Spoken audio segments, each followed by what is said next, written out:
You know, you're in the College Football Hall of Fame, the Rose Bowl Hall of Fame, now you're in the Ohio State Hall of Fame. It's kind of like the trifecta for you, right? I'm in, those three. I'm in the Knoxville Hall of Fame. I'm in my high school Hall of Fame. I'm in the Tulsa Hall of Fame. So this is like icing on the cake. Yeah, it doesn't get any better than this. Does this one rank? Where's this one rank compared to all those others? It ranks right there at the top. You know, and obviously the National Hall of Fame I went in 2008. Rose Bowl Hall of Fame is quite an honor. But this is right there. When you go in with coaches like, you know, Paul Brown and Woody Hayes and Earl Bruce and some of the other coaches, football coaches that coached here a long time ago, it doesn't get any better than that. Just how important Ohio State is to you, like the kind of pull that it has on you. I mean, you're a guy that wasn't from here and didn't really have a connection, and you stayed. Well, let me say this, guys. You don't go in the Hall of Fame by yourself. I mean, you go in the Hall of Fame because you won a lot of games.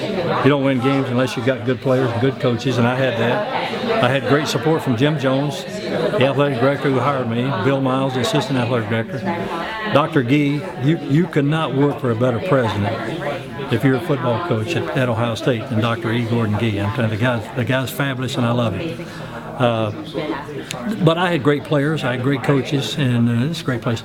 If you coach here long enough, you're going to go in the Hall of Fame because you got to win to be here long, you know. And if you don't win, you ain't going to be here. If you're here, you know, 8-10 years, Jim Trussell will be in the Hall of Fame, and hopefully Urban will stay around and win enough games. If he stays around, he'll win enough games to go in. But you can't sell yourself short. You've accomplished a lot in your time here. Have you maybe thought back a little bit more about that lately, now leading up to the Hall of Fame? All the time. I think back in the 90s, if we'd had the same system then that they have now, I honestly believe we'd have won a couple national championships.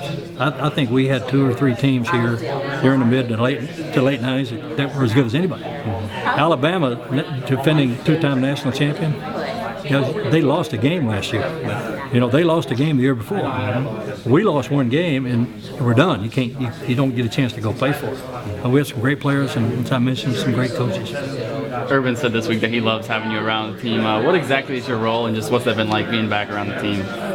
You know what? I mentioned to Clay Hall on an interview there a while ago. You couldn't be treated better than Urban and Jim Trussell treats Coach Bruce and myself. You know, we have an office over there.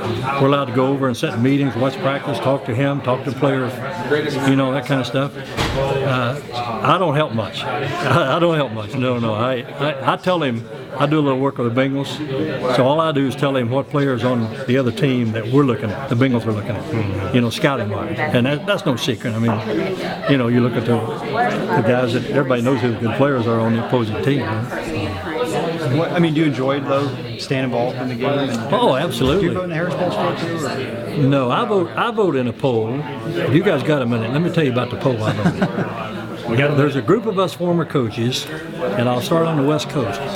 It's Terry Donahue, it's John Robinson, it's Don James, it's Lavelle Edwards, it's Fisher DeBerry, it's R.C. Slocum, it's Gene Stallings, it's Bill Mallory, it's John Cooper, it's Don Nalen, it's Bobby Bowden, it's Frank Broyles, it's Vince Dooley, it's Pat Dye, it's Dick McPherson, and George Welch. Now, there's only about 5,000 victories among those coaches.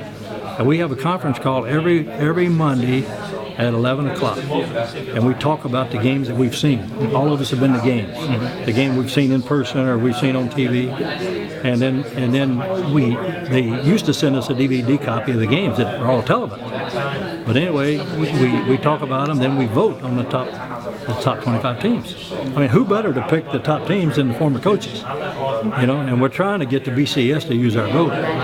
But you know what? It makes too much sense. They're probably not going to do that. It makes too much sense. Yeah. What do you think about the playoff that's starting up next year? I love it. I'm a playoff man. I always have been. It would not bother me to see them go 8 teams, you know, in playoff. But I think that each team in the conference have got to play equal number of conference games. I don't like, you know, this conference playing 8 and this conference playing 11 and whatever. And we got to play a tougher schedule. There's too many, and not necessarily Ohio State, although we're there too, that have had too many easy games. So you're not Alabama's got an easy game. No, I am not. Absolutely not. Absolutely not. Yeah. Every game can't be, you know, a showdown. Yeah. But every game, that other team ought to have a chance to be competitive. You used to bring in Washington State like almost often. And other not too often. But Washington State wasn't bad. Yeah. Washington State wasn't bad compared to some. Yeah, they had some good players at least. My first year, if you remember, we played Syracuse, Pitt, and LSU. That's true. First 3 games. All 3 of them nationally ranked. Well, just staying involved with the game. Like when you're at games on Saturdays, it's still hard to kind of. No.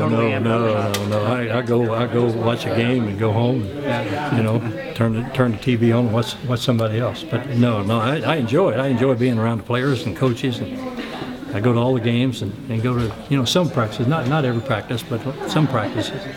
So would you say you're still like a football junkie? Oh yeah, I am. I always will be. Yeah. Always was and always will be. Yeah, sure. Never gets out of your blood. No, that's all I did all my life. You know.